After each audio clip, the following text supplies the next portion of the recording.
Welcome everybody to our live show, Game Wisdom Live, for the week of June 30th, 2019. It is the week before 4th of July, which means that trying to get any work done before, during, and after here in the United States is probably not going to happen. But we have a few topics I want to discuss, and of course give everybody an update as to what's going on with Game Wisdom. So, in terms of some really good news, even though we did lose a few Patreon supporters this month, the Super Chat donations here have been extremely well, and we hit all the goals. In fact, I have nothing else I can think of for right now to offer you guys.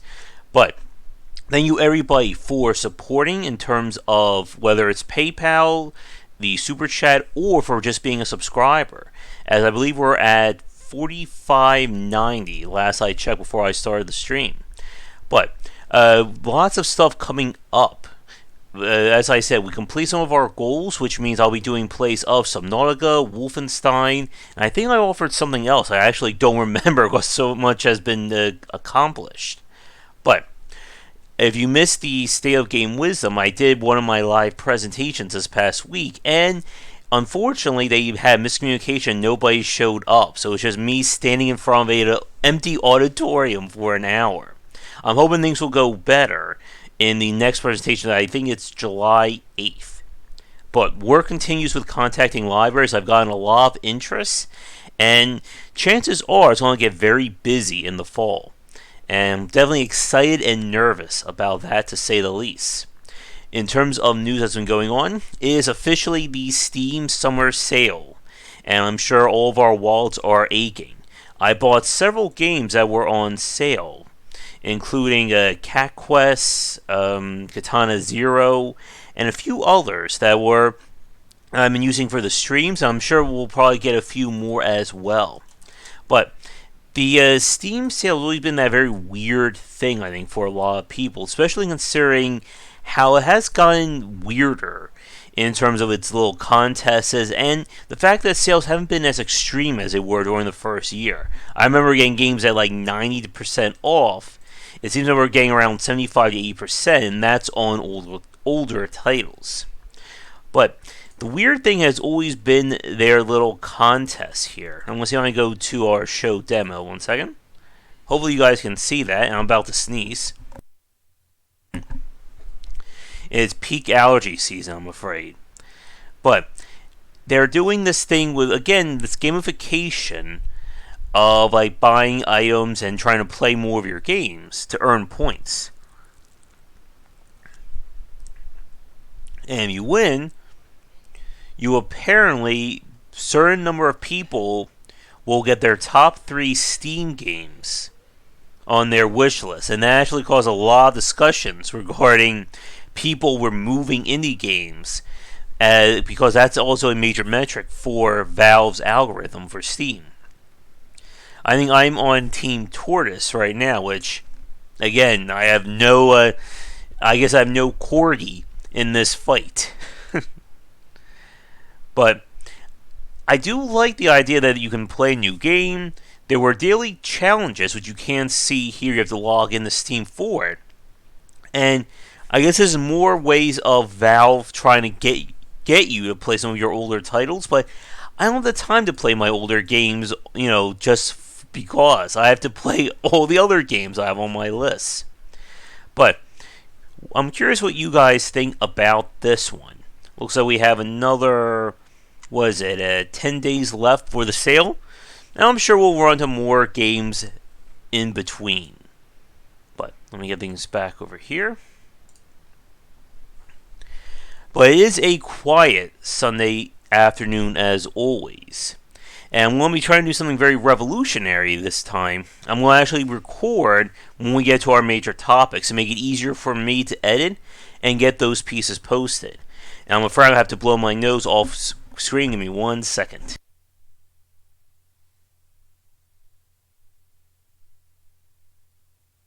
Oh my. Yeah, unfortunately, like I said, it is allergy season, and we're not even into August yet, and that's usually when the worst months happen. But trying to think there's any other big news that happened this week besides the Steam sales and our first major topic. I think that's about it. Again, a lot of little things came about. on Gamma Sutra. Valve has released their VR offering, the Valve Index. Which, again, we're still seeing more pushes for VR. I may actually have to put that on my presentation I'm doing, too, now that that's actually out.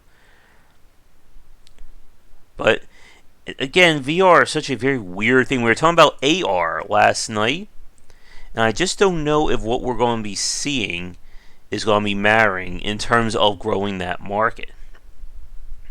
Let's see. But with that said, let's get into our first topic, and we'll try to keep things relatively light because, again, with it being the weekend before 4th of July and AGDQ is still going on, I'm sure most of you guys are busy watching that. But I'm going to hit the record button here. There we go. So, for our first topic this week, I want to discuss a little bit about the importance of QA when it comes to the game industry. And this has to do with this piece over on Kotaku. There we go. Don't mind the ads too much. And let's see, can I make this a little bit bigger? Not bad. But this was posted last Wednesday regarding Call of Duty Black Ops 4. Of course, the latest game in that little-known franchise that I know none of you have ever heard of who are watching this right now. But the post itself goes more into the issue of company culture when it comes to QA or quality assurance at Treyarch and Activision. And it's again another very scathing piece about kind of what it means to work in the game industry. Not play in the industry, but actually be people who are behind the lines. And as we've said many times over on the channel, there is a huge issue of misconception and kind of romanticism about getting into the game industry and making games for a living that I think has to be disproven at this point. Or there needs to be more about the transparency of making video games. Oops, one second, I just want to see what's going on here. There we go. And in a piece I have that's going to be going up on Medium, I think in a few weeks, I discussed this issue of this romanticizing about game development and how it's really become a trap for a lot of people getting in the game industry. And perhaps one of the biggest areas of that is the QA side. QA, for pretty much, I think, forever, when it comes to game development, has been looked down upon. Not only by developers, but also by the consumer side as well. You know, you're not making the video game, so why should we care about what you do? And in this piece here, it definitely shows them kind of being looked at, and as the piece puts it, as second-class citizens. Can't speak to developers of other departments. Have to go to a different parking lot. Oh my god. And it very much feels like the testers themselves were kind of, again, like, they're not like second-class citizens, they're just like, you know, like the dregs. Like, this feels like one of those post-apocalyptic dystopian futures, you know, where the elites are in their towers and everyone else is in the ghetto and the slums. And again, there are people, I actually want to point this one out. So QA testers at Treyarch are paid about $13 an hour. That is actually, I think I was making more doing work at Comcast on the phone. I think I was making $13.75. No, it was either $12.75 or $13.75 during my final year when I was doing Comcast customer support. And yeah, that is horrible. And as Draken is saying in chat, we have the minimum wage trap, that they will pay you exactly, like, just about what minimum wage is for these places. They even qualify for a bonus. Oh my god. And I'm going to just keep scrolling down. Let me know if the text is fine for you guys to see as well, because I don't know how this is looking on your side compared to what I see on OBS. But when we talk about this idea of quality assurance in the game industry, it is something that, again, a lot of people look down on as something that's unneeded.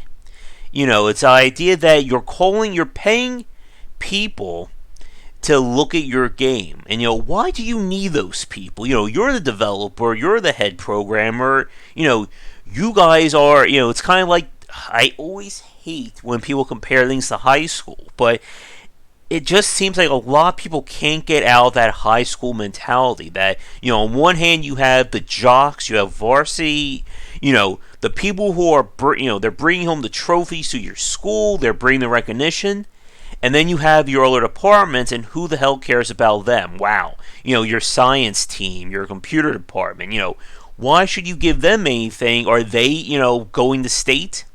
Although, in actuality, with more people embracing esports, that may actually become a case in the next decade or so. But, again, there's that mentality that, again, the rock star mentality when it comes to game development. You don't care about anyone else. You care about the people who are directly making you money, your developers. Or that's to some extent, as we know, many AAA studios really care about their executives and their shareholders. But again, it's that trickle down of you have the executives at the top, you have your leads right here, and then you have your QA department kind of like down here. Yeah. And minimum wage, again, is different depending upon where you work. I think, last time I checked, I think New Jersey was like $8 or $9 minimum wage. There have been talks about raising it up, I think, to $12 an hour. But I don't follow that personally, so I can't tell you 100%. But the piece went into more detail about how Call of Duty Black Ops, I almost call it Block Ops there, but Black Ops 4 was said to have a very ambitious campaign, which is 2-on-2 matches. It sounds very interesting. It also reminds you a lot of what we were discussing with Anthem and how the hell they were going to get that done. And the answer was they didn't. And everybody, let me see if I can get it back here. They had to pivot, they had to scrap it. And I love this line. Let me see if I can get it right here. Here we go. I don't know if you guys can see it when I bold something. Can you guys see that text? But I love this idea that they didn't know what to add to Call of Duty Black Ops 4. But it turns out a lot of people were playing some crazy game called PlayerUnknown's Battlegrounds. So why not add it to them? And that burger is looking really appealing over there on the left. And that's not subliminal advertising right there. And they salvage a lot of the campaign assets. So what do you think happens when the team has to add in a brand new mode? Well, that new mode needs to be tested. 9 months before that game, before Black Ops 4 was launched, was when they worked on a brand new mode that was never before seen in a Call of Duty game. Jeez, so what is that, 8 months? Oh, and by the way, in terms of their pay, let me see, did I miss that line up ahead, or did they discuss it further down? Where was it? I lost it, damn. But you'll see as I'm scrolling down probably, here it is, that they get paid $13 to $30 an hour depending on the department. They get paid time and a half when they work past 8 hours, so more than a normal 8-hour shift. And then they get double time if they go past 12 hours a day, or 12 hours a session. And yeah,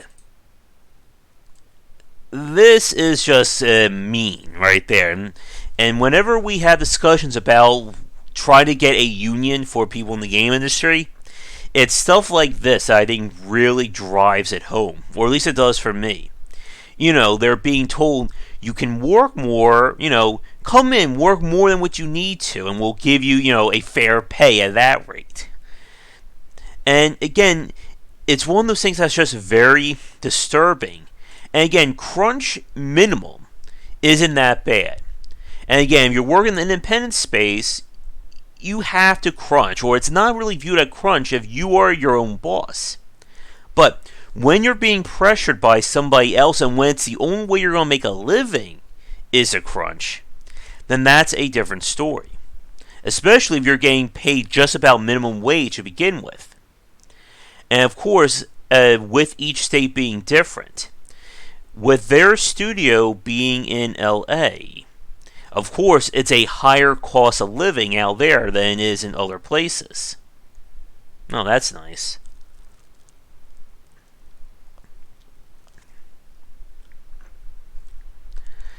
And that's another thing that's really bad as well. As we said, when it comes to crunch in the game industry, it is something that you should not be depending on, or should not be dependent upon on your studio in order to get a game out. And of course, Nintendo announced, I think, a few weeks ago that they will not be crunching, or that they completely avoid their culture of crunch. And then their shares went down, their stocks took a hit, which is very nice as well. Thank you, shareholders, on that one. But yeah, the problem is that endless crunching is how you lead to high turnover rates. And again, stuff like this. You should not be having panic attacks making a video game. I know that is shocking, but that's not how you want to treat your employees. But back to the main focus for the piece. It has to do with, again, this dehumanizing and this downplaying of the importance of QA. Updates twice a week. And of course, when it goes to live, you're going to do things a lot faster. We all know about the whole Fortnite thing where they were releasing updates once a week to that game. Which, again, that sounds insane. Brand new build. You need more quality assurance. And then you have to find those bugs. And then they have to be fixed. And then they got tested again. And yeah, right here.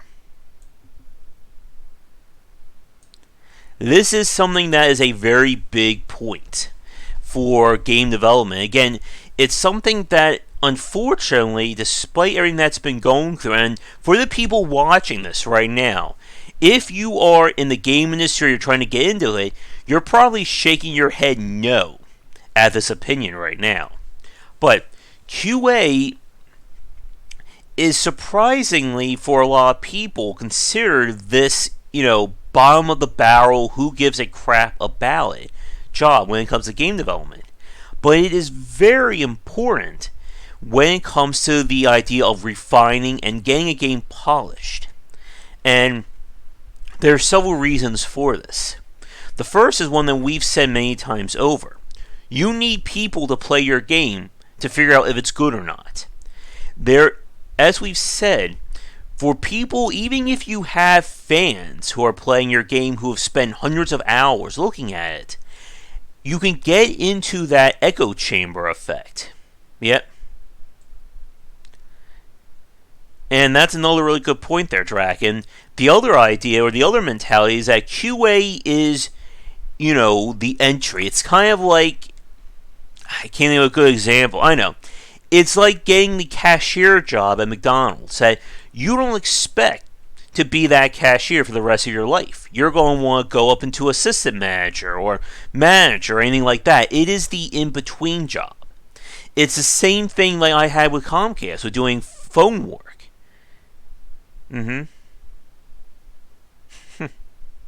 Yep. That you're not supposed to, they treat that as the weeding out job. That you either move up into a better position or you quit. But when it comes to QA like this, it is an essential part of game development. And more importantly, it's an essential part of making sure your game works. And I'm sorry for my voice going now. My allergies are really bothering me today. But as we said before, the echo chamber effect is very real when it comes to game design.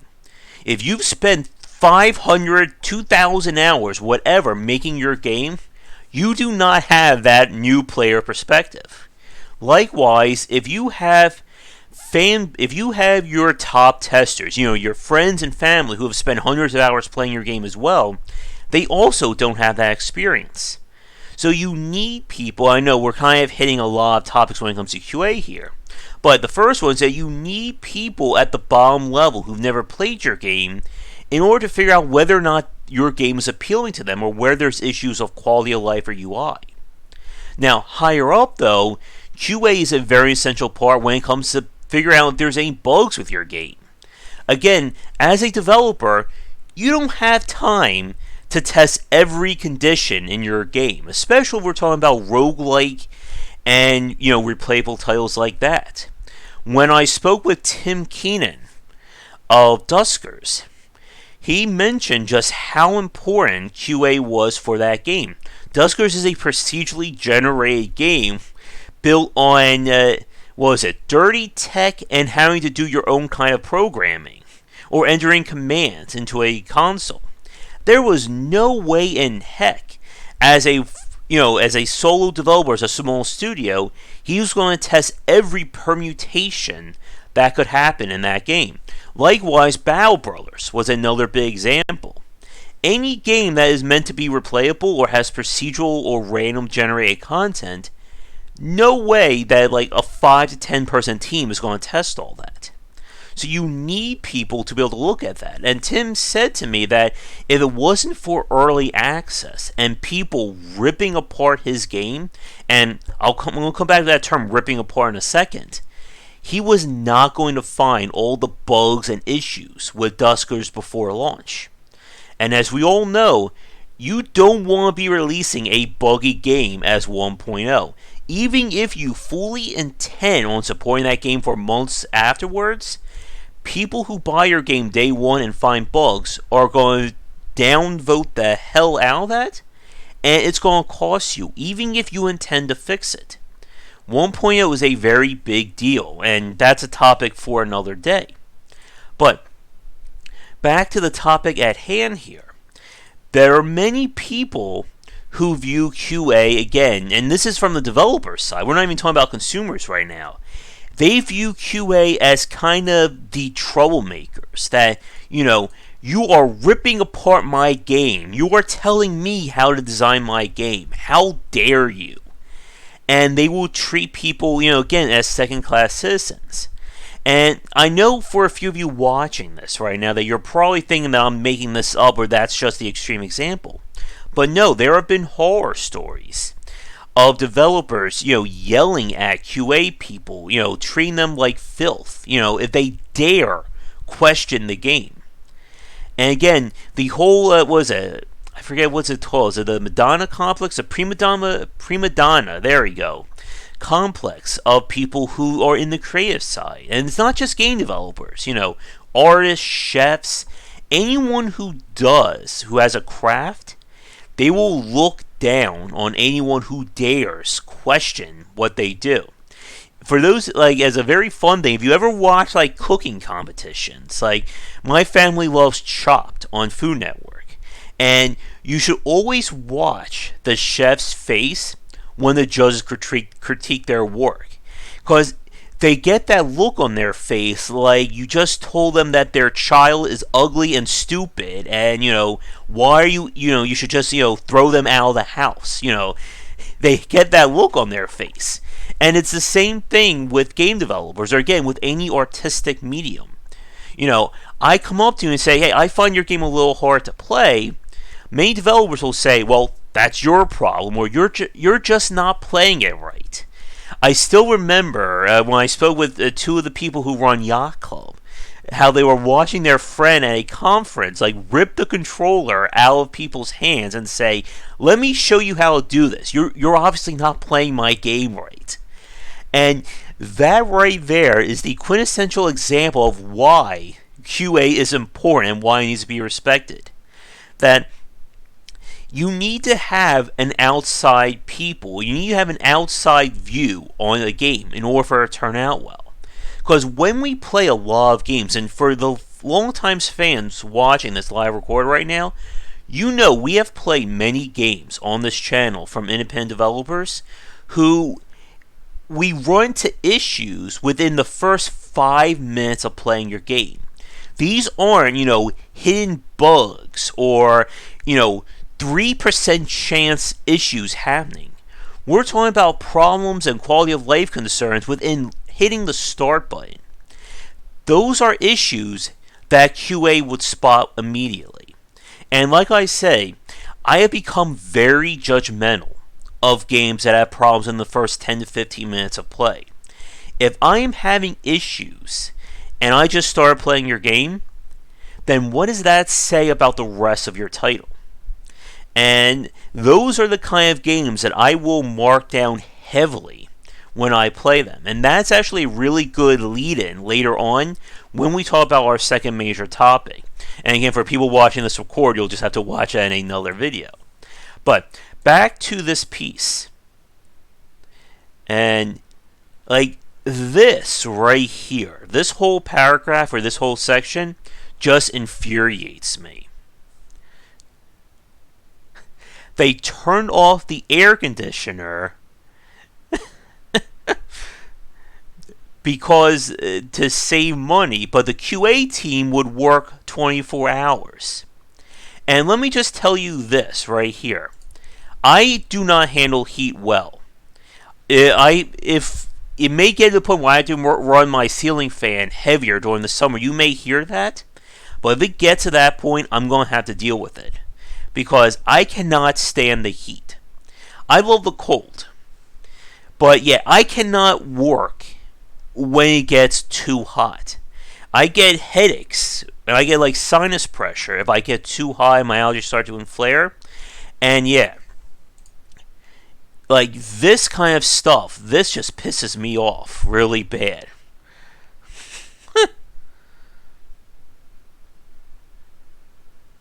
And I love this.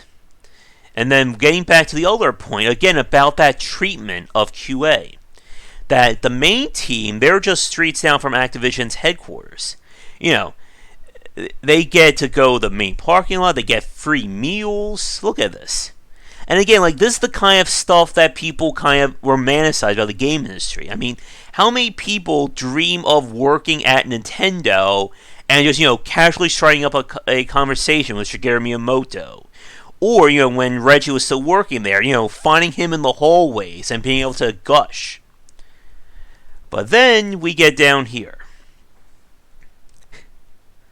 They have to park in a different lot. They have oh my god, they have mandated lunchtime. That is the one thing that I do not miss about working a normal 9-to-5 job. I'm one of those guys who, when I eat when I get hungry. So I can't take, like I'm fine with, having like a 30-minute to an hour-long lunch, but let me pick that time. Oh my god. They're told not to eat the lunch. Oh my goodness. That is just, again, this sounds like one of like those shows, like those sitcoms that take place at an office. Oh, sorry. Where, you're told you are not allowed to eat. This is their food, not your food. You cannot do anything. But that is just disturbing. Testers aren't included. Of course they're not included on surveys, so they would mark things down.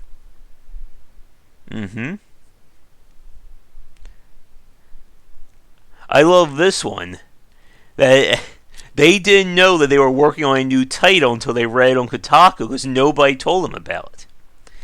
And there is this point right here that I think is very important, because this is one of those issues that a lot of people bring up about why a lot of people look down on QA. That this is oftentimes where leaks come in. There's that whole thing with NetherRealm, with somebody leaking the DLC and the Easter eggs for them.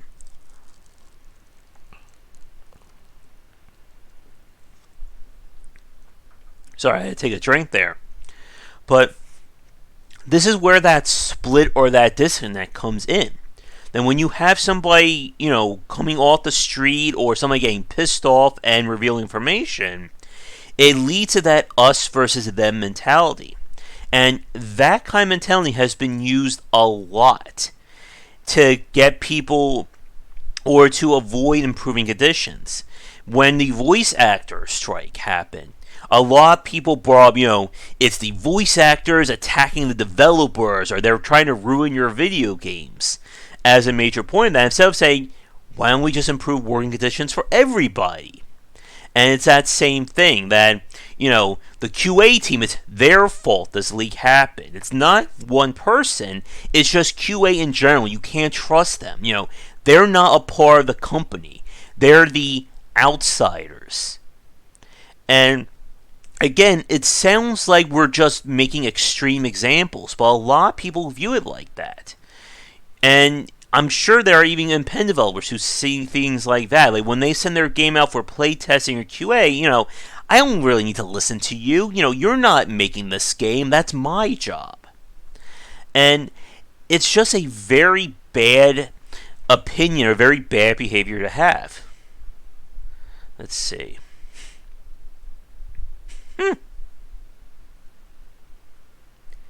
Yeah, and again, for the consumer side, how many streamers and YouTubers will look at a video game and say, oh, those developers are lazy.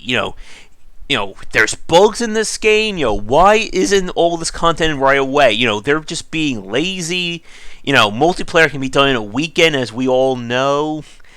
And again, if you give your QA team, let's say, 2 months to test 8 months of content, yeah, they're not going to get all that done in time. And again, this is why, at least for me, I don't get too annoyed when there's bugs in video games. Because again, it's a very weird mentality there. Like I just said a minute ago that I'm very critical of games that have issues in the first 5 to 10 minutes of play. But on the other hand, if I find a bug or your game crashes, or when we played Evil Within 2 and, oh my god, I already forgot his name. Wow. I already forgot the main character's name of that game. We just played that a week ago. Sylvester, I think?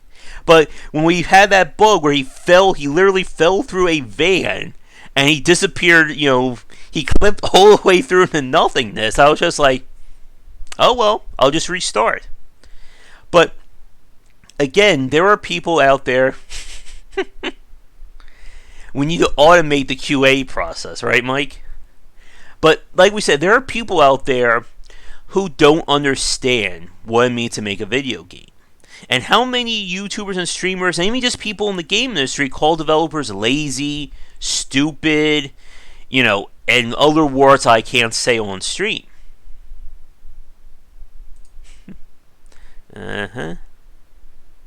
People blame them, not... Yep.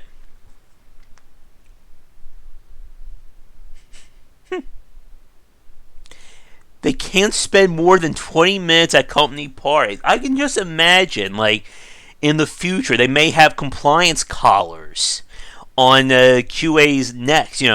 If you spend more than 20 minutes talking to a game developer, if you're not in your office, if you leave your workstation, the collar will detonate. Oh, yeah. And there's people making articles and YouTube pieces saying, Game Freak should really, do it for the fans. Make it work for them. But yeah, so many people don't understand game development, and QA is definitely one of the biggest blind spots when it comes to these games, or it comes to development in general.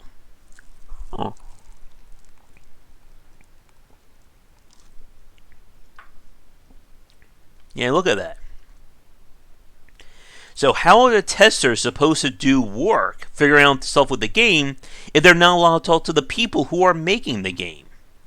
And this is also why that kind of relationship is very important. One of the things I love about Ark Games is that Chris and his team are very rarely talking to playtesters and the people who play their games to figure out what's going on. They have a tracking system. I think it's Mantis, but they also frequently visit the forums. And I remember where I found issues with one of Chris's games. I put in a track, or I put in a complaint or a thing for it, and he fixed that literally within 24 hours of me posting that issue. And again, you need to have that relationship if you want to try and figure out why things aren't working. And again, this isn't just, again, from a QA point of view. This is just trying to make your game. And like we were saying further up, who said it? I think either Paul or Draken said this, that a lot of people, again, Draken, with the idea, again, that it's just an entry level, that's just unskilled labor. Again, people who can review a game and figure things out and present that to people, or present that to the design team in a way that is clear and concise, they are worth their weight in gold, in my opinion, when it comes to making sure a game works. And again, it is refined. And that's a big point, as we've said. Refinement, or getting a game refined, is a major difference, or a major point between a good game and an amazing game. And the only way you're going to be able to refine an idea is that you need as many eyes on it as you can to go over every inch and figure out what works, what doesn't, where are the bugs, what can we fix. And again, like, it's one of those very weird things about Nintendo, is that we really don't hear too many stories of Nintendo games being, massive bug issues or problems like that. But again, that could also be the fact that we don't learn, or we don't know too much of what goes inside Nintendo, let alone a company like Blizzard or Valve. Although Blizzard was part of their own scandal, I think, a few weeks ago. Sorry about that. Let's see.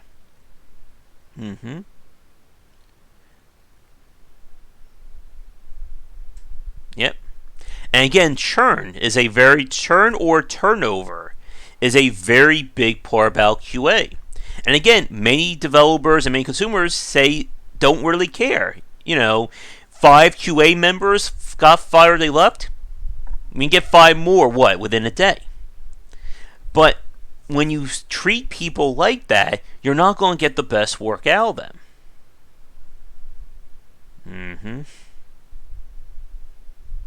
Yep. And that's another very big point. Most studios don't treat, or they don't have an internal QA team. They will outsource that or get a freelancer to do that. And that's another way of cutting down costs. I know for what I do down here, when I take a freelance job, I don't get any benefits from that company because I'm not technically an employee. I deal with a temp agency or the outsourcing company. And they don't treat them as anything more than, again, fodder. Well, it has to be all across the board, I feel, Mike, regarding selling a union. I want to get those people on. I need to bug them about, again, after 4th of July. Because, again, a lot of people view, or let me rephrase that romanticizing about game development, it's only at the higher up tiers. You're not dreaming about being the best QA tester or the best 3D artist at a studio. You want to be the next Shigeru Miyamoto, the next Hideo Kojima, Sid Meier, Jake Solomon, Toby Fox, who else? Even someone like Scott Cawthorn as well. That's where you view your goal for a lot of people outside the game industry. And everything else is just the stepping stone or the step ladder to that point. Why should I care about QA? I want to be the best game designer. Or, if I want to make my dream game, why should I be, doing customer support or being an admin on a forum? But again, every job matters when it comes to making a video game. And let me scroll a little bit more here. Yep, the testers aren't eligible for bonuses. I love that. You can tell who are the shareholders and the higher ups because they drive Jaguars and Teslas. Oh my god. Yep. And again, it's all that dehumanizing that really this sounds like a dystopian story right here. But this is not the exception. I'm so angry I need to drink my Dr. Brown to calm me down. Yep. And that's what we were saying earlier, Mike, that many people view QA and testing, that's not a career. That's your starting point to go somewhere else. And it's used, again, by a lot of companies as a way of weeding them out. You don't want to do QA for, 60, 80 hours a week? Then maybe you're not serious about getting into the game industry. We'll just find somebody else.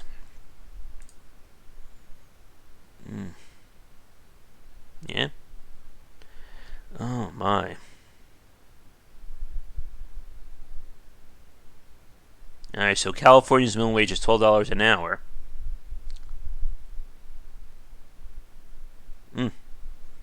And yeah, you can't really talk too much about those outsourcing companies because they're their own quagmire of nightmares.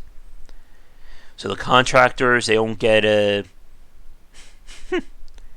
they get either or, right? Oh my god, they must work 510 hours before the holiday. Oh my god.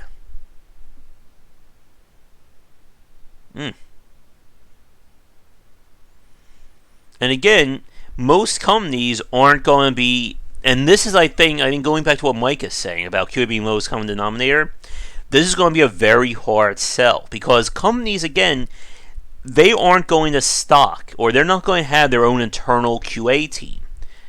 And having them have to pay more, give them better benefits and stuff, a lot of developers aren't going to like that. It's going to lead to that us versus them mentality. But I think we are... Let's see. Yep. And of course. Oh yeah, and this is a very big one. And again, this is such a very frustrating thing to hear. Because you need as many eyes and mouths talking about your game in order to figure out where areas that need to be refined and polished. And having people who are playing your game the most, and they're not allowed to offer any creative input. Again, you are wasting potential here to get more ideas on your game.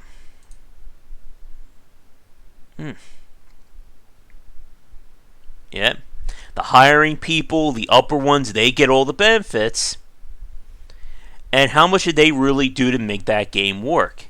And that is a topic that is way too big to talk about. And I think we'll move on to our Weird Games segment in a minute.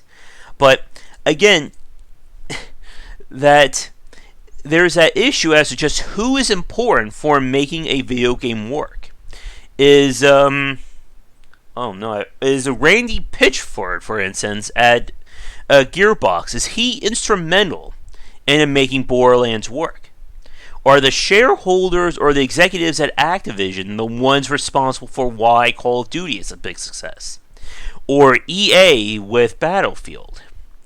I think we can all agree that probably the answer to that is no.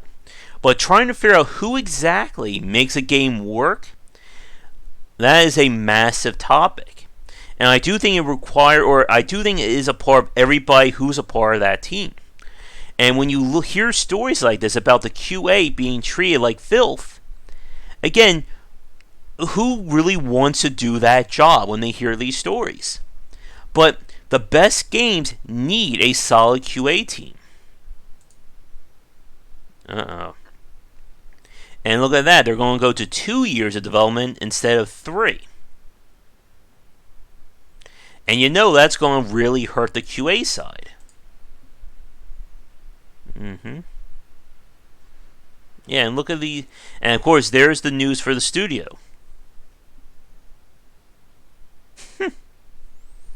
But yeah. This is the kind of stuff you don't want to be hearing about, but it is very much commonplace in the game industry. And this kind of stuff is one of those areas that should have been improved upon pretty much as we were talking more about making game development, or kind of making it more a part of, the life, or just kind of being improved upon in terms of a viable career. But it's again one of those issues that the entry level is so horrible. Yeah, I do need to get Rob on, but he's unfortunately dealing with some stuff right now. But yeah, well, somebody make a mental note there that when Rob gets back on to talk more about this issue of QA, because I think he would probably agree with me, especially when he was doing his stuff with Indie Voyage on the indie side, just how important playtesting was. But again, this is one of those topics that can segue into many different areas, and we want to try. And I don't want to be here until like 8 or 9 o'clock on 4th of July weekend, or the weekend leading up. But QA, again, I cannot emphasize enough how important it is in terms of making sure your game turns out well. Because if nobody is, looking at your game at that level, then you're not getting the importance of quality of life issues, UI problems, and even just the simple bug squashing that games need. And when a game is released with these issues, stuff that, anyone, again, like I said a few minutes ago, there are issues in games that we spot within 5 to 10 minutes of playing a game. That is the role of QA. That is the importance of it. That you need people to dig through your game with a fine-tooth comb to find those problems. And ultimately, this is what makes games great, is that when you have that refinement of a title that really elevates it above everybody else. Sorry about scratching my eyes. Again, allergies are really bad right now. But when you have those titles that you have very few issues, everything is working harmoniously, all the parts are in sync, that is where QA comes into play. And if you don't have that at your studio, you treat those people like, again, second, third, or fourth class citizens, how are you going to get people to look at that title? And again, there needs to be more stuff about this for the consumer to understand. Because you saw with some of those quotes that, the fans will attack the developers. And then those developers will realize, well, that's QA's fault, so we're going to attack them. And then QA is left kind of holding the bag, everybody yelling at them when they didn't have enough time to do it. Now, with that said, I know some of you are going to probably point out that there are cases where you get somebody who literally does a bad job at QA. The disgruntled employee who leaks information, who, does a worse job and ends up costing the studio. But that is the exception, I feel, to the norm. And a lot of people just want to get the game to be as great as it can be. Again, that's that passion of game development. But when they can't be viewed like that, what's the motivation to do your best work when you're not even allowed to spend more than 20 minutes at a company party that you've worked, thousands of hours leading up to that? And again, I know Mike may argue with me about this, but I do think that having a game developers or a game industry union is it's going to become a major part of things going forward. Now, whether that happens in months or years, unfortunately, I think that remains to be seen. But I do feel that we are heading towards that.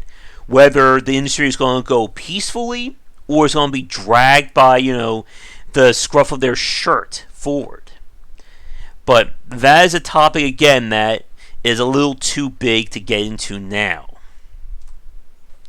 And for those of you who joined late, like I said, I'm starting to record each section separately from the live stream to make things easier for me to edit and get them, available as solo pieces.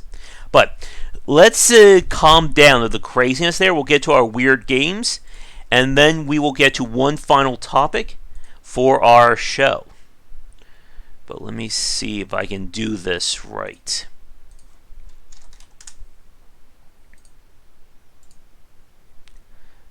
There. Oh, there we go. Pull that back up here. But let's see what weirdness is coming out this week. Salty Iron. Wait. What? This is very concerning to me. I mean, can you guys see the red flags here? This thumbnail gives me nothing about the game. This was like a mobile UI. This makes no sense whatsoever.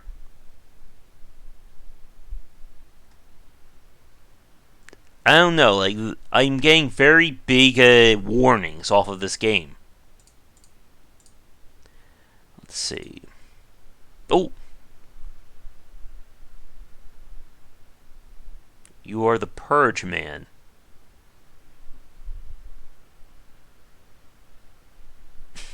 Oh my god. Okay, so this just basically looks like Grand Theft Auto, blocky Polygon Edition. I don't know. Don't go into the woods. Looks like an RPG Maker game.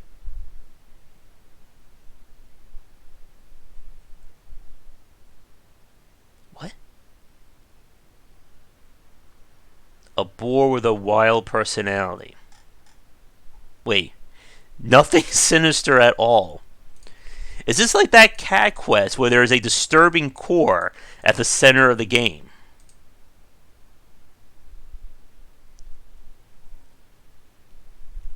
Why is that rated AO? Alright, hold on folks. I need to do my check off without having it on screen.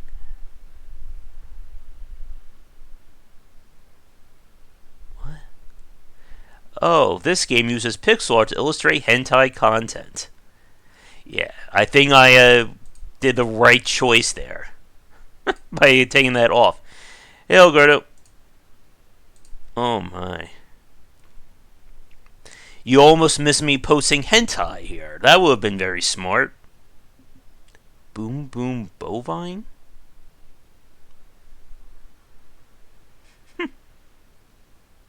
Support the dev at DLC. Gourmet Warriors.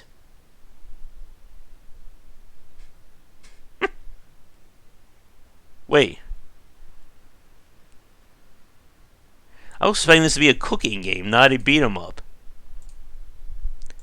Is that guy's name really Trey Bien? Okay then. Well, that is something that's definitely coming out. Yeah, we're not clicking on that one. Square Norm?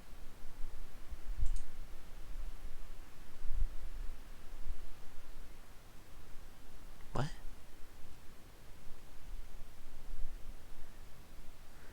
That... Okay.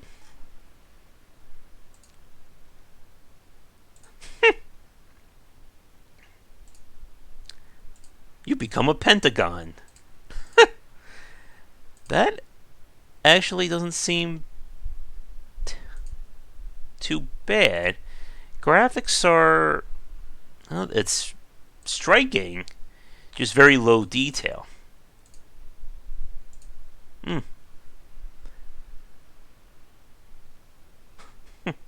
Should I put in a key for that one?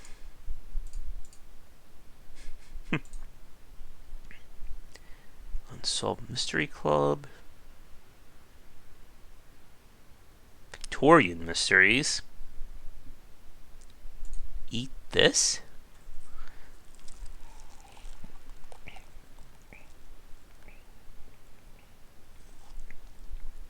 Oh no. Okay then. Why is it erasing? Wait. Why they put a racing and sports tag into this game?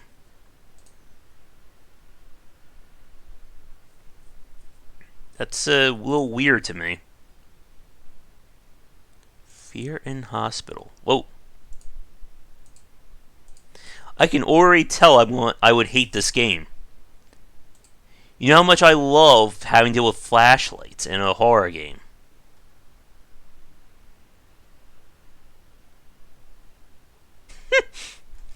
There's no gameplay, though.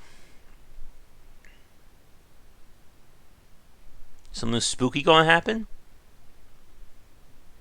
The elevator opening is spooky, right? Oh. That is a... Oh my god, that is a great GIF right there. Or GIF. Will something scare us? Dun dun dun. I believe that is the definition of a jump scare. I am very much afraid to click on that game. I think that's scarier to me than Fear in Hospital. Just Cause is having a DLC.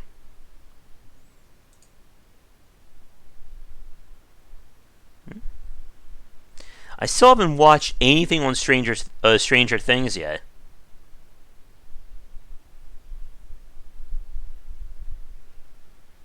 Oh my goodness. I wonder how those games turned out. Cyberpunk Girls. Yeah, we're not clicking on that one either. That still isn't out yet.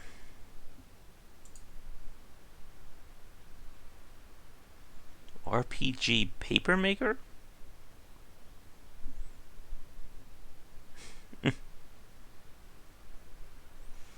Oh man.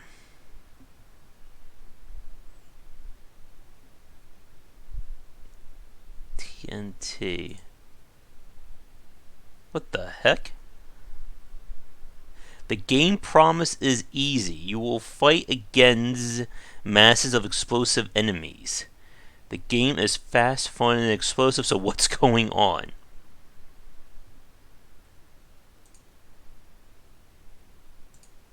Okay.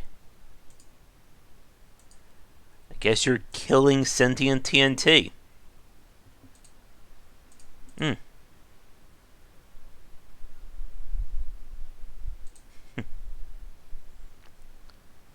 Superhero League of Hoboken? What? What the heck is this? Am I going to have to play this game because it takes place in New Jersey? What the heck?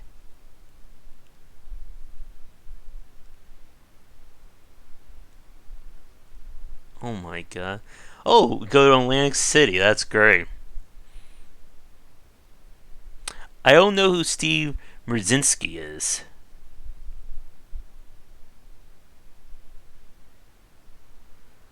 Oh my god. Wait. 31 more flavors of enemies to lick. What the heck is this game? It looks like it's using that LucasArts engine. I forget the name of it. What?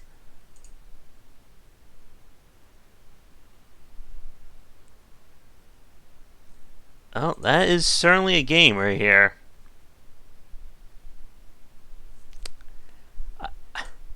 I'm kind of at a loss for words on this one. This may be our winner of the week right here, though.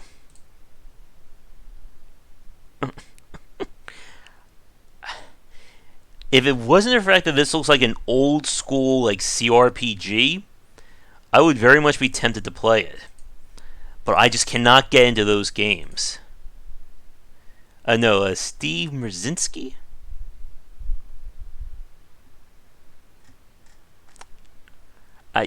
I just don't know.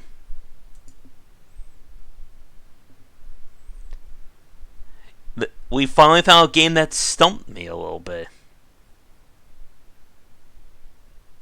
What?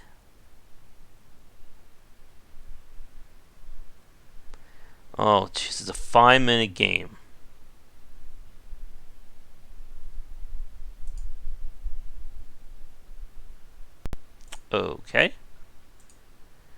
So it's not really so much of a game, but it's more of an art piece, I guess. Alright, and then very quickly, let's see what's over here.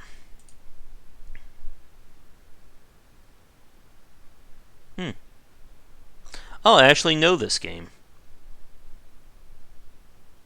Is it out yet? I interviewed the developer about this, I think a few years ago.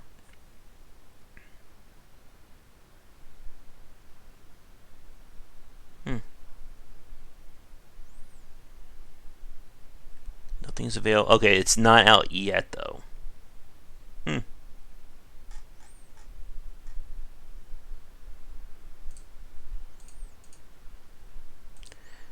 Let's see. Hammer Helm, I think we looked at that one already. What?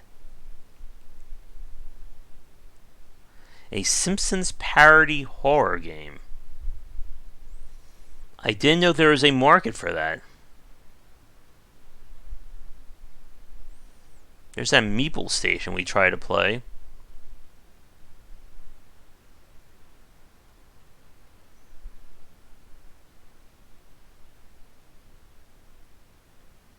What? Getting a lot of RPGs this time. Ice cold beer.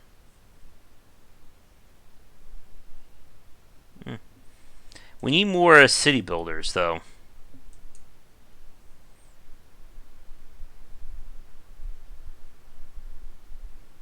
What? Classic survival horror. The game. Does anyone see anything that looks interesting on your end? I've heard about this Caves of Quid game, but I haven't played it.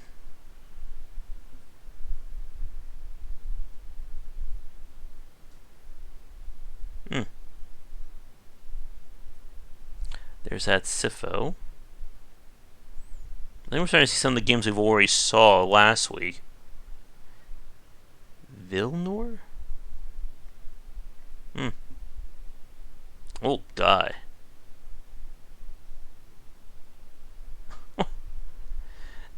Does anyone want to play this game based on that thumbnail?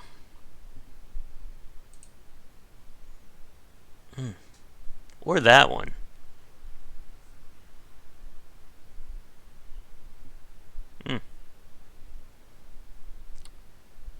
And this one, they just literally have the Unity symbol as their thumbnail. That's good.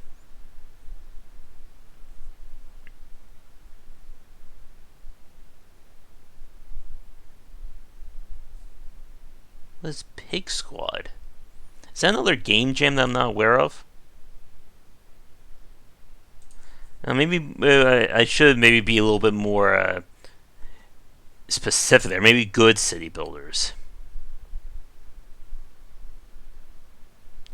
Play as a trans lion. Just trying to find a...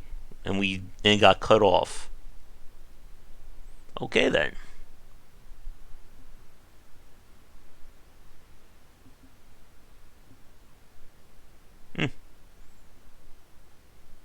And this looks like a rip-off Stardew Valley.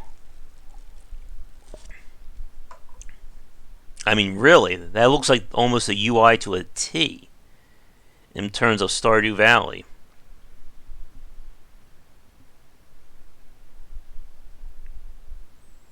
So my question is, what makes this different?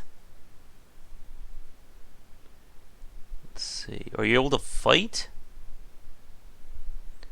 Doesn't show anything about combat, though. I mean, even the dialogue box looks very similar. Again, like, that's one of those very weird things. Like, that's a topic, I think, for another time. Like, if you're inspired by another game, how much do you kind of borrow from said game? Because, again, outside of a few little touches, this looks very much like Stardew Valley. Maybe the graphics aren't as detailed, though.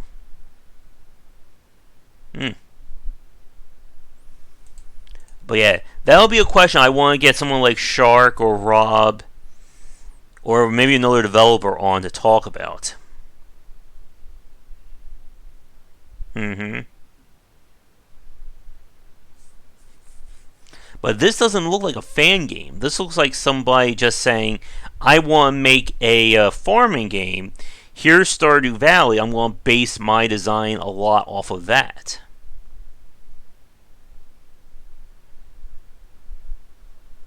Wait, rival? Wait, marriage system, rival marriage system? I'm not sure what the difference is.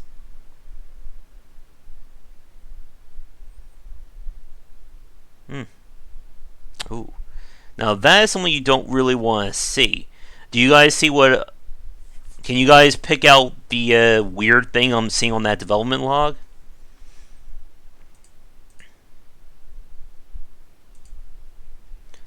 I'll spoil it if you haven't. We have an update September 2018, and then almost a year later, we have 0.5. That's a very long time in terms of updating your game like that. Again, it does not inspire much confidence. Yeah. And that's the big point as well, Gordo. That, how do you improve it? Because you can't just make somebody else's game. That's that issue we talked about, so many people chasing after what was popular. I'm going to make the next FTL. I'm going to make the next Darkest Dungeon or Hotline Miami. And then it ends up just being a clone that in many ways is just worse. Like, you can't really improve, or if you copy somebody else's game, you can't really improve off of that. Because your game's going to be judged on that.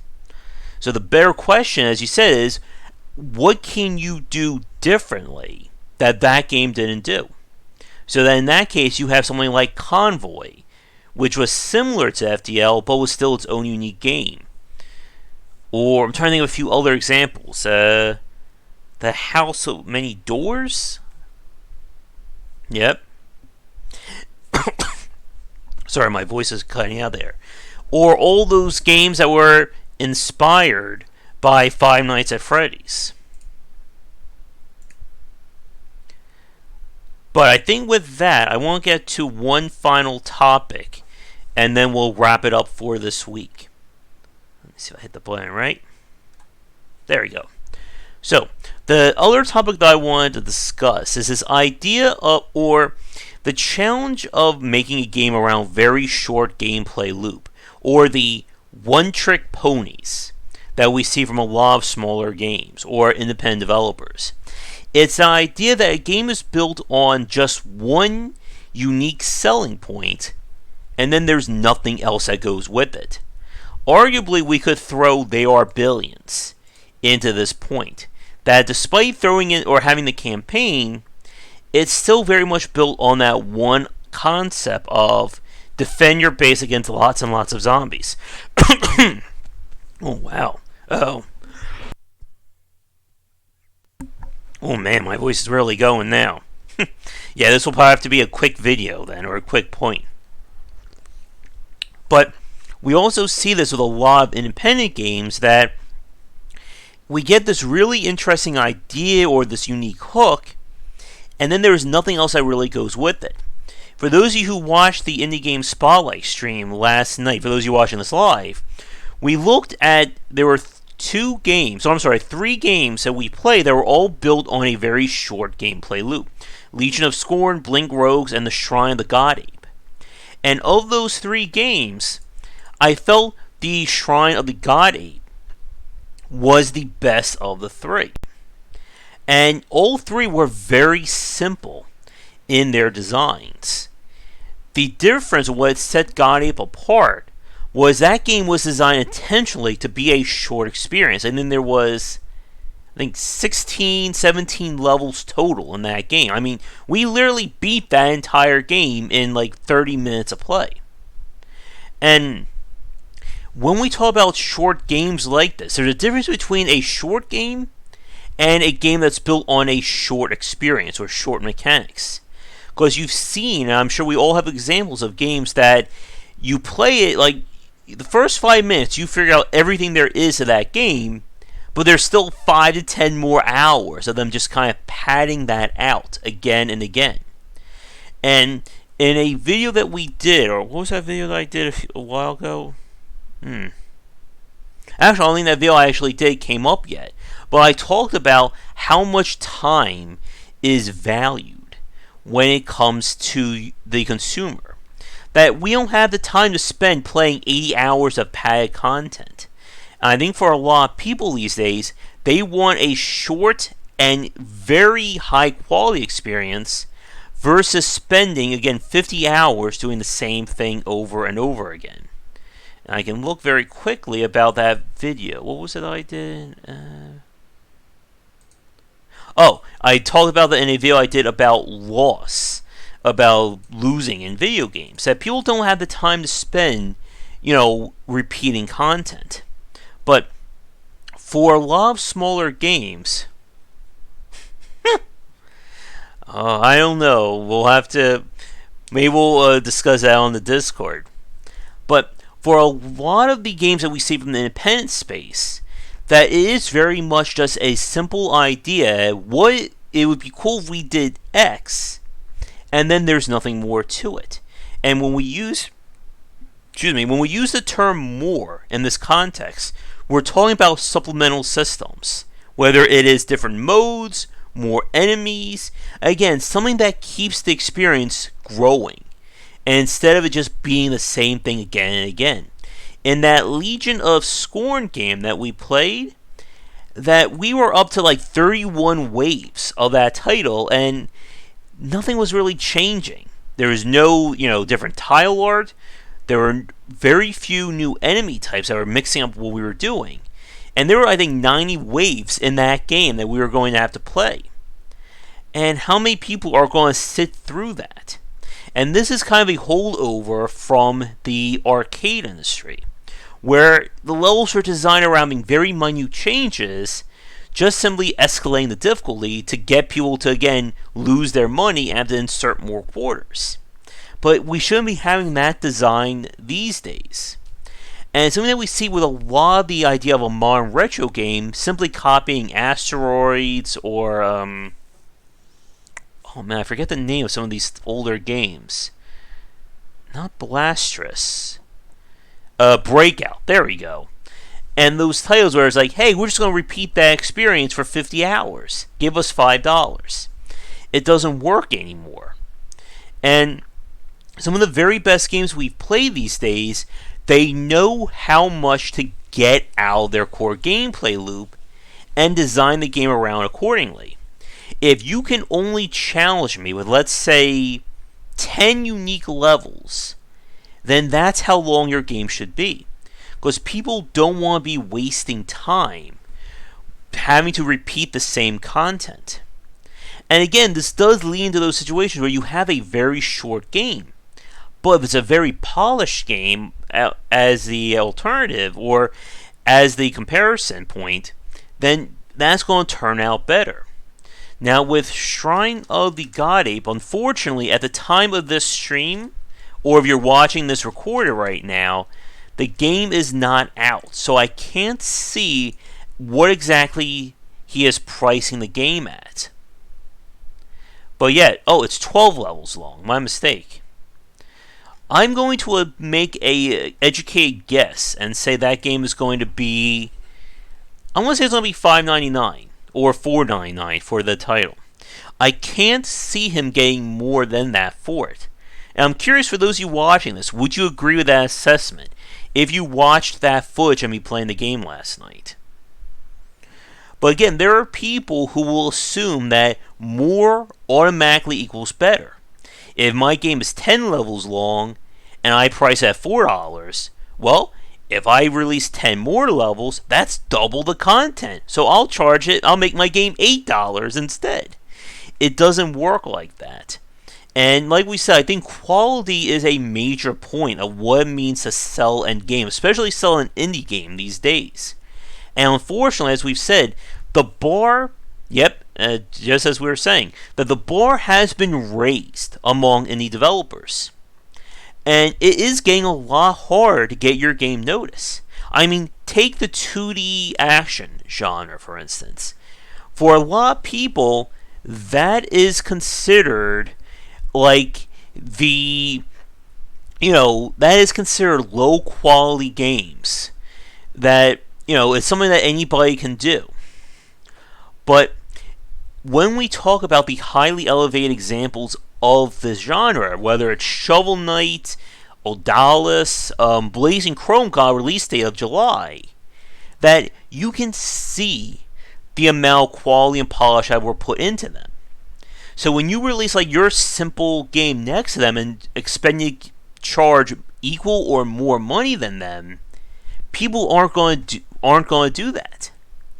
And with something like Joy Masters is a really good example. I really enjoyed Odalis Dark Hall, and I pretty much know that whether or not I get a press key for Blazing Chrome, we're going to play that on stream, because I have been really looking forward to that game. And I need to get the developer back on to talk about that. Because we did a podcast with him like 4 years ago. I think it was right around the time Odalis came out, that I really enjoyed talking to him about making those games. But again, when you try to put a price tag on your game, or put a price tag on quality, it's very hard for the consumer to see that. And when we're looking at the weird games on stream, I'm sure there are a lot of titles on there that look low quality, but the developer probably put a lot of work into that. But the problem is, how do you convey that to the consumer? How do you convince somebody that your game is worth $20, $15, $5, even 99 cents? And unfortunately, for a lot of these smaller games, it gets very hard to do that. Because there is the other side of things. You price your game too low, and people assume that it is a cheap game. You're selling me a 100-hour game for $2.99. What's the catch? What's the problem with that? And it's something that I've even ran into with a lot of stuff that I offer when I do my presentations. That the price that I set for myself, you could argue, is on the higher side when I do a presentation at a library. But I could very well have said, I will give you an hour-long presentation on the game industry for $15. And some of you would probably think, that sounds like a great deal. But a lot of you would probably argue, what is the catch? Why would somebody do this for $15? And it's the same thing we see in for people who do maintenance or handiwork. Somebody will charge $60 an hour. Somebody else will say, oh, I'll do all that same work for $10 an hour. The first thing you're going to think is, why is this guy so cheap? And it's the same thing with a lot of these video games. But as we've said, there is everyone's going to probably point out, what about games that look very cheap that are trying to get $20, $30 for their games? And again, even the visual novel or the story or the narrative-focused games, or as we some of us call them, the walking simulators, run into that issue. Here's an example. I want to look this up really fast. What Remains of Edith Finch? It was a critically praised game, emotionally driven title. I played that when it was free on the Epic Game Store, and I loved it. And it's a game that tells a unique story. I think it's only 2-3 hours long. But they're charging $20 for that. And I know what some of you are going to say. The $20 is, again, for the story or the narrative or the art point. But how many people are going to play a game simply for a story at $20?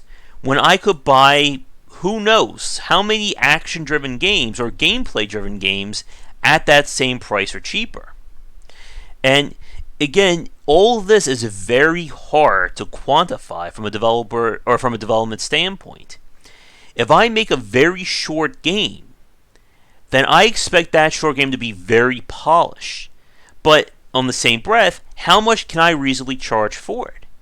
And again, it raises that issue of, How do you put a price on gameplay? As we've said before, yep, Where the Water Tastes Like Wine being another good example. That game, I want to actually look up that price again. Uh-oh. Steam is crashing right now. Dun dun dun. There we go. That is actually like the best example. Where the Water Tastes Like Wine is also $20. So here's my question for you. You put Where the Water Tastes Like Wine next to What Remains of Edith Finch. How do you compare the two price-wise at that point? And that was the thing. When we were playing that game... Oh, sorry about that. Aiming to kill you. Oh, that's nice. It's actually auto-turning on the volume. I was trying to look at the footage here. But when you look at Where the Water Tastes Like Wine, those screenshots, unfortunately, do not sell a $20 game. What Remains of Edith Finch, I think that would be a different story. I mean, there are some very interesting graphics. It looks, again, I think using the Unreal Engine, that you can see the quality there. But again, for a lot of independent games like that we see developers try to overreach with having a short gameplay loop. And with Where the Water Tastes Like Wine, again... Oh, are you kidding me with that? It does. Oh my. And again, that's that point about trying to put a price on a video game. Like, somebody can release a game... Oh, here's another great example in terms of that kind of value. Bloodstained Ritual at Night is priced at $39. Hollow Knight, at release, or its normal price, is $15. Exactly. So much of what gives a game value is under the surface like that. But tell me something. I mean, think about that for a second. Hollow Knight is $15, and it looks like that with that amazing art. And people on the Bloodstained forums have made this comparison. Why is Bloodstained worth $40? Well, I can answer that question. It's the name that's attached to it. Yep. And I do agree. And yet, Hollow Knight has the free DLC. And yet, like, again, most people don't look at games at that level of detail. And I think I would agree with Mike on this as well. That many people have those preconceptions about video games and they don't understand where that value comes in. But, again, it's impossible, I think, to really put a value on games like this. Hotline Miami 2. We were talking about this with Katana Zero. It is priced at $15 at its normal rate. Katana Zero is $15 as well. Yep. Yeah, that's the funny point, too, Gordo, that Curse of the Moon,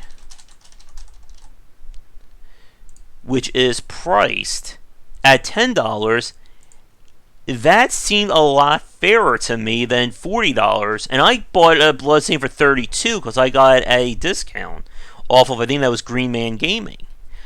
But again, it's very hard for a lot of these games that are built on short gameplay experiences to try and get the big bucks out of it. And again, pricing, where are we at time-wise? We're almost an hour and a half in. Like, we could spend the next 40 minutes plus talking about this. But for a lot of these games that are built around very short experiences, that people, when you say a short game, they want it to be a polished game as well. Polished in terms of the content, again, from our last section about QA, but also they want to make sure that the game actually looks like that. Hollow Knight is Kickstarter too, right? Yep, Hollow Knight was a Kickstarter. How much did they raise?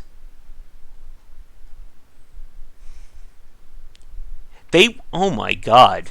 They raised a little over 57,000 Australian. I don't know what the Australian currency is for Hollow Knight. Bloodstained raised.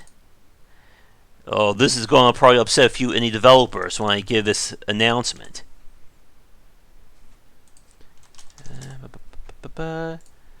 They raised over $5.5 million for that game.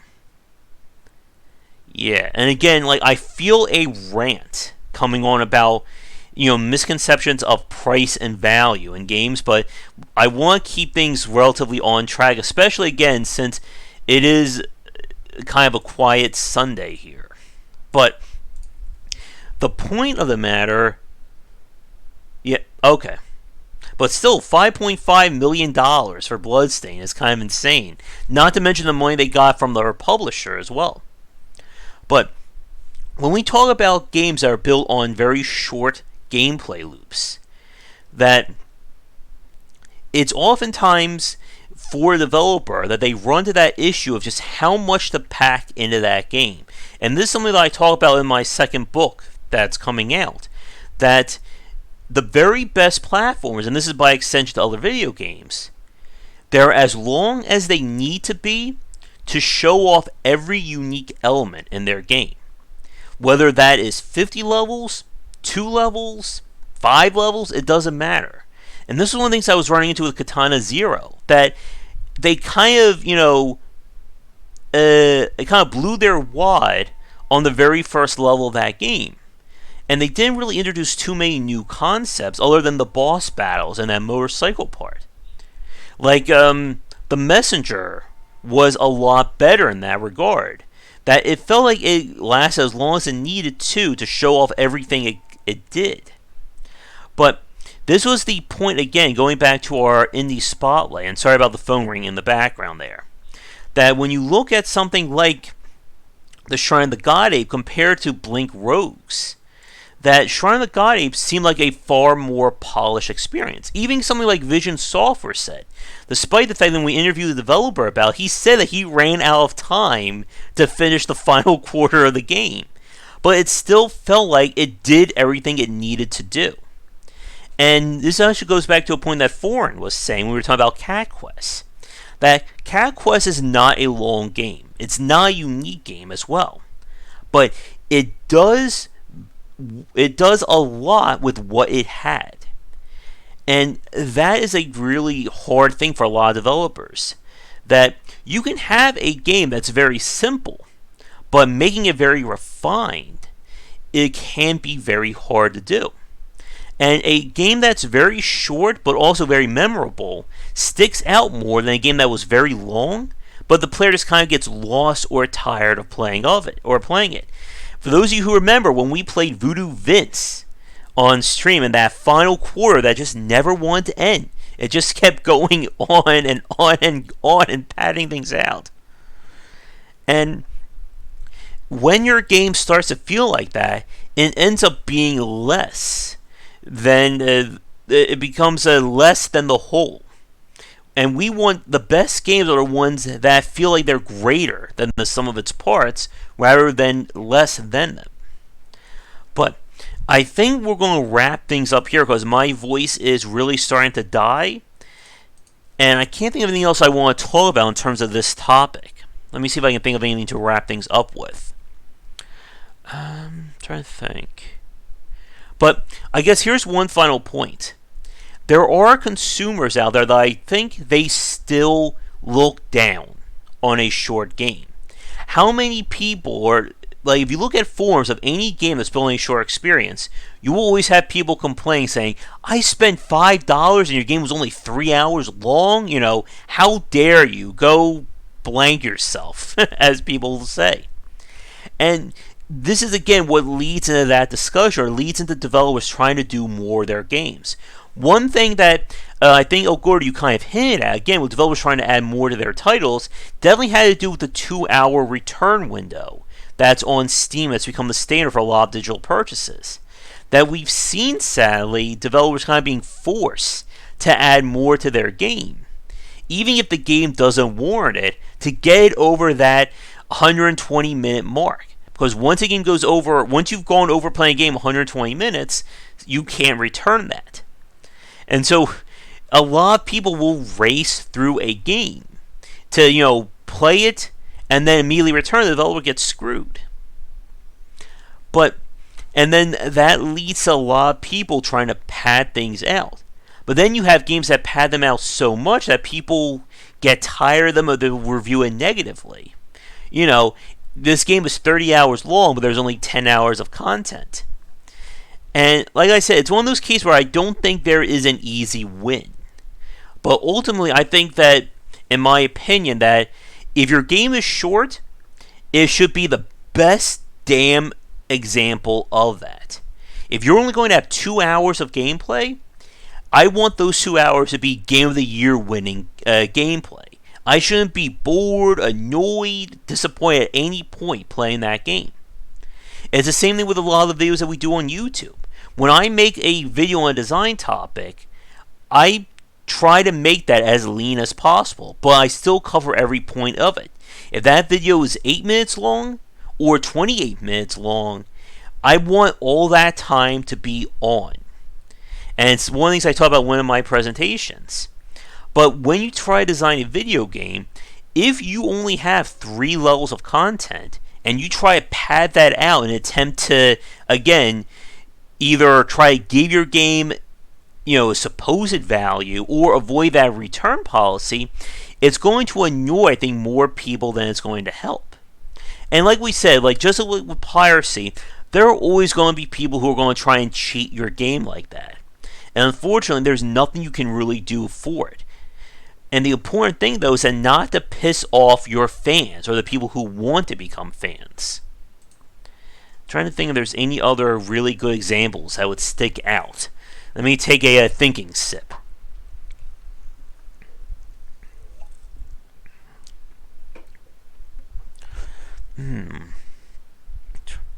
Oh, here's one final example. One that we were talking about, Helix. Helix is only about 2 hours long.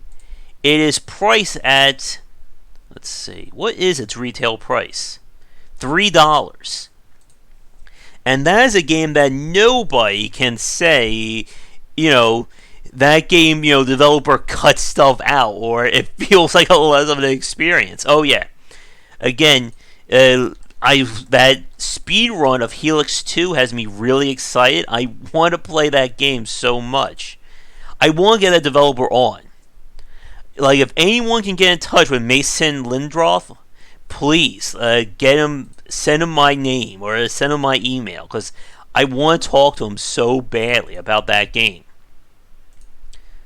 But again, that is the quintessential example of a short game that it feels like the value is there. Oh yeah, I caused Bumbo to get delayed. Oh no. Oh yeah, I bet he would say that. Well, I had this great podcast with Josh, but it put me behind my work, so we're going to make Helix 2 come out in 2021 now, thanks to Josh. Send him your emails.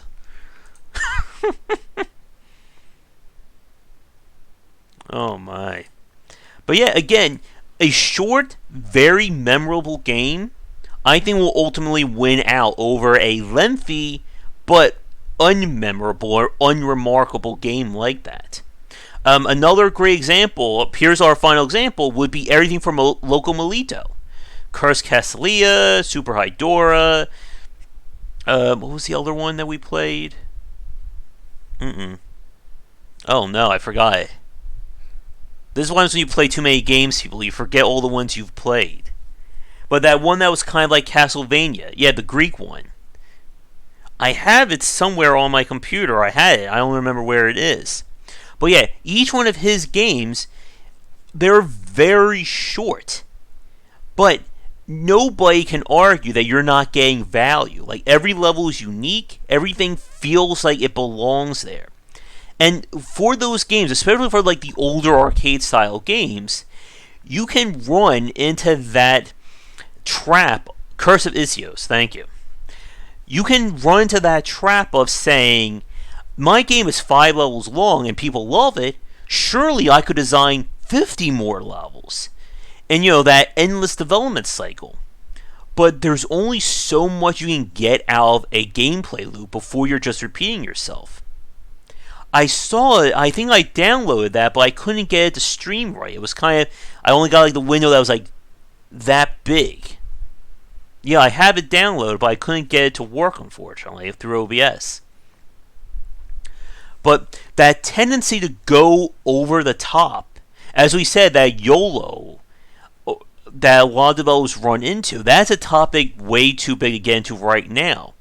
But at the end of the day, your game should be only as long as you are able to keep the player invested or keep new stuff into it. Here's a question for you, and I don't think we have the time to go too far in it, but for people watching this live or recorded right now, do you think Hotline Miami, either 1 or 2, was too long in its design? Or too long in its gameplay, I should say. Because that is, again, a game that's built on a very simple gameplay loop. And then that's just repeated over the course of levels. New enemies are added, but you're not really getting new gameplay. With that said, though, each game, if you're good, is what? An hour and a half, maybe 2 hours long at most? Hotline Miami 2 being a lot longer, though, because they added more to it. But again, though, it's always that risk, and you'll hear consumers again say, well, why don't they just release a 30-level pack to Hotline Miami 2? Why don't we add 50 more levels to this game? Why don't we add 20 more puzzles to Portal, for instance? But there's only so much you can do with a single gameplay loop before you're just repeating content. You can make things harder, but is that really making things different? And I think that's where I'll leave it at for tonight. So everyone, thank you so much for watching this, whether you're enjoying this part live or recorded. For those of you watching this recorded, if you'd like to catch the whole show live and uncut, be sure to check out our Patreon or watch the show Sundays around 3:30 EST. I got a special classic game tonight, which will kind of be a surprise. Hopefully it will work. But come back for daily discussions on game design here and on Game Wisdom, where they are on Science of Games. Until next time, everybody, have a great night.